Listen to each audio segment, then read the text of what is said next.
Happy Monday, everybody. I hope that it's going well or that it did go well for you.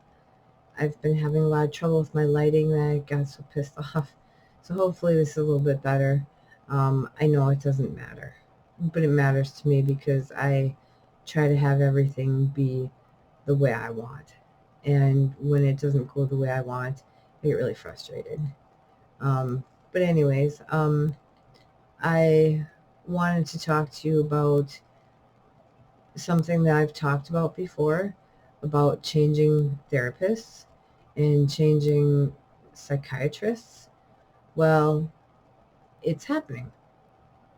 And where I currently go, they don't know yet because they haven't gotten the paperwork to transfer all my transcripts and all my paperwork.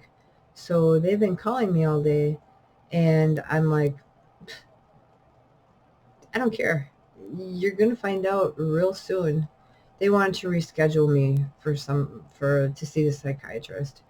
And I'm like, you're going to find out sooner or later. And I don't have to tell you. I don't have to tell you shit. So I'm just choosing to ignore them. Um, I wasn't happy there, and I like so far where I'm going to, and I'm just choosing to avoid confrontation, which I'm really good at. And I don't know, I guess I sort of want to have an exit appointment with my therapist, but then again, I don't want to listen to his bullshit because he's really full of it, and I don't need it. That's the way I have to look at it, is my well-being. What's best for me? Going back there and being all paranoid and being, having all the anxiety and everything that would go along with that, I don't really want to do that. And the transition, I know I've done it so many times, is so hard when it comes to meds and when it comes to all that. But I know my new psychiatrist has all that in order already, so I shouldn't worry. But yet, you still do. And then also today I get a unknown wire or a wireless unknown phone call. Right away I panic because I've been there and it hasn't been a phone call that was pleasant or was, I usually don't answer wireless callers. Usually let them go to voicemail. But it was the congressman. It was his office where I had filed the HIPAA um, leak. It was them getting back to me. And I know it had been a while, and she said that, they had been busy, and I talked to somebody else, and they said it would take a while. So it was her, and I think we talked for like 2 hours because we just hit it off, and, she has ADHD, and I have issues, and we just, I talked to her about a lot of things to actually educate her, things, that I talked to you about, um, why things are the way that they are. And she really appreciated that I was able to fill her in on things she never thought of. She's a real sweetheart, but like in her early 20s, I don't even think she was in her mid 20s, but she was real sweet. And, we just talked and talked and talked. And I know that, yeah, I taught her a lot, and I'm really proud of that. Whenever I'm able to teach somebody something new or something they hadn't thought about when it comes to, you know, mental illnesses, um, I'm proud to be able to share the insight, share the things that people have never thought of. Um, and they appreciate that. I'm happy to do that. It's called trying to break the stigma, because people have this idea of one thing until you tell them different. And then it gives them a whole different perspective on things. So I really enjoy doing that. Not like enjoy, this is great, but that they can see. Because I told her, I said, I found that anytime somebody hears that you're like bipolar or any other mental illness, they automatically think you're stupid. She goes, well, you're far from stupid. So I thought that was really nice of her. But, I do research and I find things out and I share it with other people, and it could make such a difference in their life. And that is my whole goal of having this channel, is to help people understand they're not alone. They're not stupid. They didn't cause this. There's a saying, it could be nature, it could be nurture, it could be environmental. There's many different reasons why you have mental illnesses, and it's not your fault. So that's where you have to break the stigma, where people think that you caused this yourself. You brought this on, and that's just not true. So I've been spending more time downstairs because that's where my puppy is. Actually, she's right behind me like usual. But usually, what was that? There's one thing that freaks me out. Oh, okay, two. Well, I guess you could generalize them. Um, the glass that goes over your light in your ceiling, whether it's that square glass, whether it's the round, like a cup, and if you don't get the little screws tight enough, I'm always afraid it's going to fall, and it's going to fall on me. Um, I don't think I've ever talked about this. I know I haven't. But most people have triggers. It can be like, I've seen people walk around with headphones, and I'm like, oh, they're jamming. They really like music. Come to find out, it's not that. It's anxiety. It's their way of shutting the world out because they can't handle the noise. It gives them anxiety and panic. So I know my trigger is impending doom. I always had a hard time cooking because if it would crackle, like say if you made bacon and it crackles and crackles, well, I'm afraid I'm going to get burned. Or one time I was changing a light bulb and I had, turned it off. I unplugged it from I don't know how I managed to do it anymore, but I thought I had it to where the lamp was unplugged. And turns out that it was still plugged in, because I don't know if it went through a strip and then went to the wall, or I can't recall. But I had to change the light bulb, and I thought I was safe.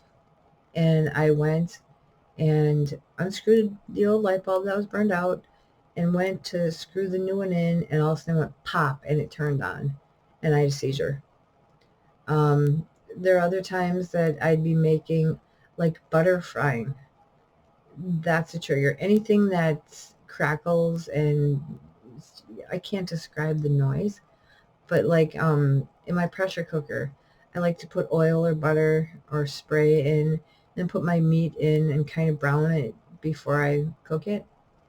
And just the hissing noise, I'm like, I stand a mile away and try to stir it, and it's really hard. But and people are like, I figured that they figured the steam from the pressure cooker would bother me. Oh, and trust me, it used to in the beginning, until I learned how to navigate it, so I knew what to expect. It's the unexpected, doom. that is a trigger for me. If I'm afraid something bad is going to happen, I react. I have a reaction to that. And it took me years to figure out that's what it was.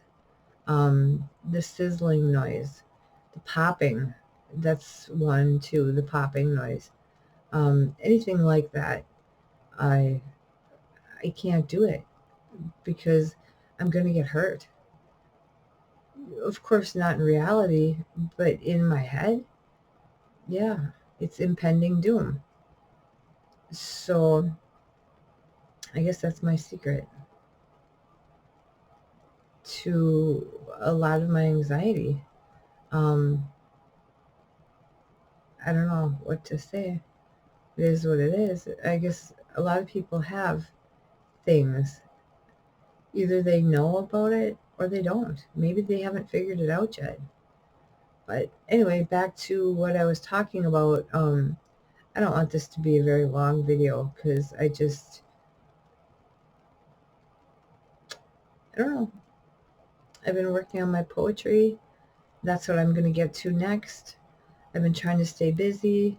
I've actually been getting more sleep now that we have a puppy, which people who have puppies usually don't get as much sleep.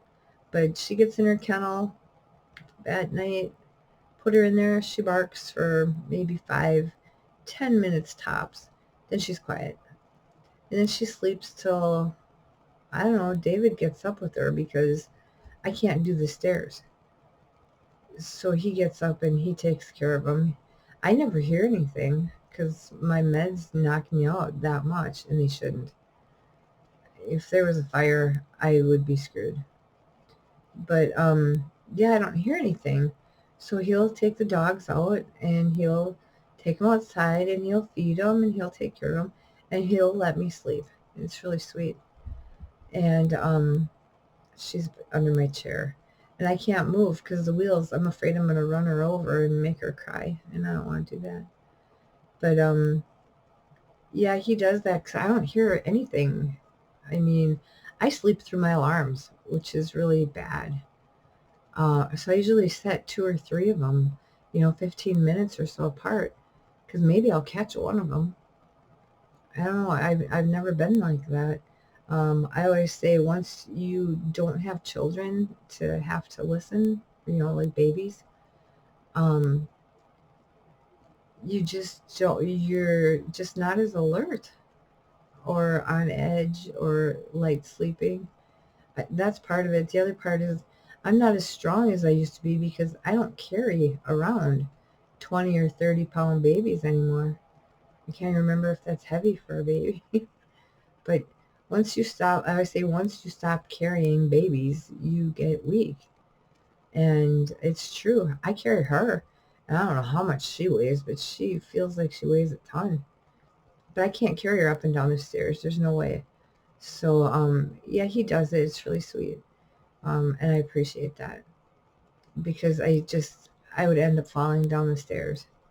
And that wouldn't be such a good idea.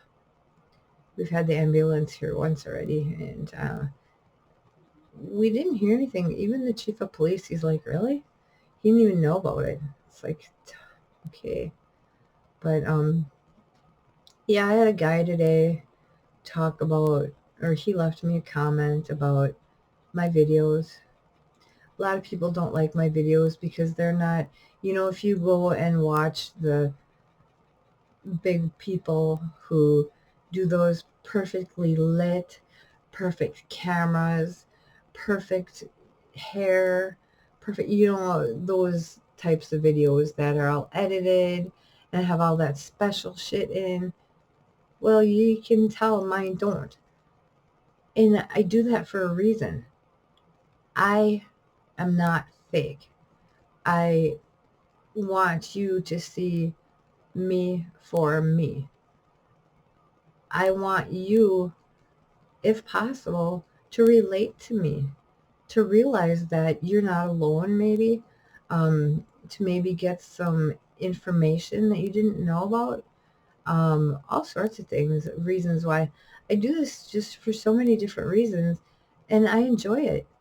Yeah, I'm not, Vanna White, even though I think she's kind of old right now. I don't know if she's looking like she used to, but that's not the point. I'm not any famous model. I'm not, there's no such thing as perfection here. If I take a shower and you catch me on one of those days where I look good, you're lucky. But I'm me. I have mental illnesses. I'm here. You can leave me comments and I'll answer you. I've come to terms with the way things are. But don't think by any means that I like it, that I enjoy it. I hate that people know about it. But if I can help somebody, my mission has been accomplished. And, there's nothing you can do about it but take their damn pills and listen to their shit. And a lot of people do really well in therapy. It's just that I've been doing it for 39 years. And after that, you'd be really sick of it too. Getting shuffled around, getting different advice, getting criticized, getting put down, getting, all this shit. And it's like, um, I've just kind of gone out on my own. And instead of lying to the therapists like I used to, I'm fine. No, I'm not. I'm good for shit. And I'll walk in there and I'll tell them that. And then that'll spark their interest. I wake them up. It's funny. I shouldn't say it's funny, but I like to be their challenge. Because if I tell you something and you're wrong, I'm going to let you know. I think you should know that by now, that I don't mince words. I don't bullshit. I don't lie. I don't tell you what you want to hear. And I don't put up with that either. So with that, I think we'll wrap it up for the evening. I really don't have a whole lot of new information. I haven't had time really to do any research. Nothing really other than them calling me and me ignoring them. Nothing really has come up that's exciting. I don't see anything this week that's exciting, except just, trying to relax and trying to, I just can't get this shit off my mind. But I work on my poetry, and if you're interested in my poetry, it's really good. And I'm not just saying that because I do it. It's really good. And I have a Facebook page just for it. And if you have poetry, you can add to it. It's a public page, public profile, whatever you want to call it. But if you're interested in it, by all means, drop a comment, let me know, and I would most gladly post the address to it so you can check it out, because a lot of it is very inspirational, because I take my past, my present, my future, I think. I don't know. But I take my life experiences and I turn it into poetry. And some pretty good shit. So if you're interested, drop me a line and I will definitely, I reply to all my comments. And if I miss any, I'm sorry. I do my best. I'm not perfect. I'm human. I'm human with a broken brain. Never said that before, but it's quite interesting. You have a good day. You have a good night. You have a good whatever time of day it is for you. I hope it's halfway decent at least. So I will talk to you soon. Take care.